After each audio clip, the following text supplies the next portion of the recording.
नमस्कार हो सोलापूरकर. 10 दिवसांनी आज भेटायला बघा मी माझ्या आहोला गावाला गेले होते हो कामासाठी. काय करायचं पोटा पाण्यासाठी काय तर काय ॲडजस्ट करावं लागत असते. मग काय दोघंजण छान झोपले होते.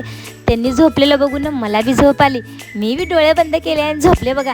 डोळे बंद केल्या केल्या आठवलं की मला भरपूर कामं आहेत. मग काय पटकन उठले आणि झाटपाट फटाफट सगळे कामं क्लिअर करून बसले. आता हे दोघंजण झोपलेले आहेत तर काय करायचं. मग काय केले माहिती आहे का, छोटीशी भूक होती, ती सकाळची भूक होती बघा. बदाम आणि मनुके खायचे होते. आता 2 वाजता खायला एक्स्ट्रा बुद्धी येते हो दुपारी खाल्ल्यावर.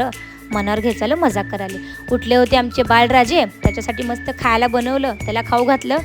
आम्ही तयार झालो, त्याला सोडलं त्याच्या आजोबाकडं आणि निघालो आम्ही आमच्या रस्त्याला.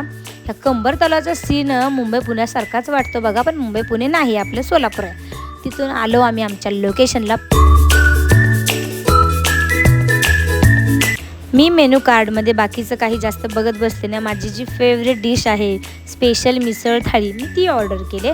बाकीच्या पण सगळ्या टेस्ट छान आहे. थांबा, हे का हसायला लागलेत, ह्याच्यासाठी हसायला लागलेत.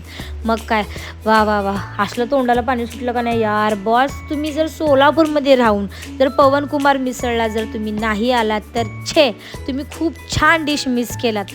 मग काय आमचं पोट एकदम फुल भरलं. मन भरलं नाही म्हणून पान खाल्लो. तिथून थेट आलो, जिरा सोडा पिलो. आता कुठे कंप्लीट जेवण वाटते आणि माझा व्लॉग पण मी इथेच कंप्लीट करते. Bye bye Solapurkar.